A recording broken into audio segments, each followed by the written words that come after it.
Can you be good without God? Let's find out. Absolutely astounding. There you have it. Undeniable proof that you can be good without believing in God. But wait, the question isn't, can you be good without believing in God? The question is, can you be good without God? See, here's the problem. If there is no God, what basis remains for objective good or bad, right or wrong?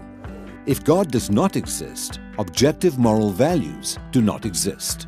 And here's why. Without some objective reference point, we have no way of saying that something is really up or down. God's nature provides an objective reference point for moral values. It's the standard against which all actions and decisions are measured. But if there's no God, there's no objective reference point. All we're left with is one person's viewpoint, which is no more valid than anyone else's viewpoint. This kind of morality is subjective, not objective. It's like a preference for strawberry ice cream. The preference is in the subject, not the object. So it doesn't apply to other people. In the same way, subjective morality applies only to the subject. It's not valid or binding for anyone else. So, in a world without God, there can be no evil and no good, nothing but blind, pitiless indifference. God has expressed His moral nature to us as commands. These provide the basis for moral duties. For example, God's essential attribute of love is expressed in His command to love your neighbor as yourself. This command provides a foundation upon which we can affirm the objective goodness of generosity, self-sacrifice, and equality. And we can condemn as objectively evil greed, abuse, and discrimination.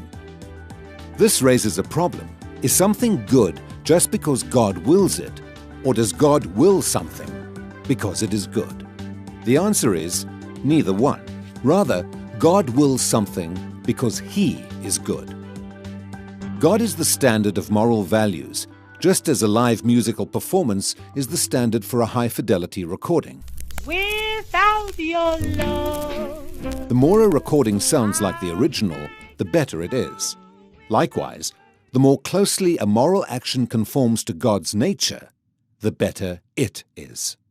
But if atheism is true, there is no ultimate standard.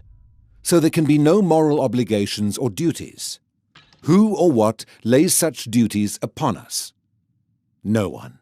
Remember, for the atheist, humans are just accidents of nature, highly evolved animals. But animals have no moral obligations to one another. When a cat kills a mouse, it hasn't done anything morally wrong. The cat's just being a cat.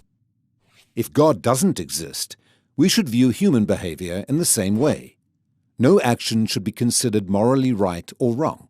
But the problem is, good and bad, right and wrong, do exist. Just as our sense experience convinces us that the physical world is objectively real, our moral experience convinces us that moral values are objectively real. Every time you say, "Hey, that's not fair, that's wrong, that's an injustice," you affirm your belief in the existence of objective morals. We're well aware that child abuse, racial discrimination, and terrorism are wrong for everybody, always. Is this just a personal preference or opinion? No. The man who says that it is morally acceptable to rape little children is just as mistaken as the man who says 2 + 2 = 5.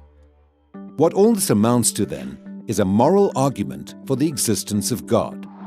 If God does not exist, objective moral values and duties do not exist. But objective moral values and duties do exist. Therefore, God exists. Atheism fails to provide a foundation for the moral reality every one of us experiences every day. In fact, the existence of objective morality points us directly to the existence of God.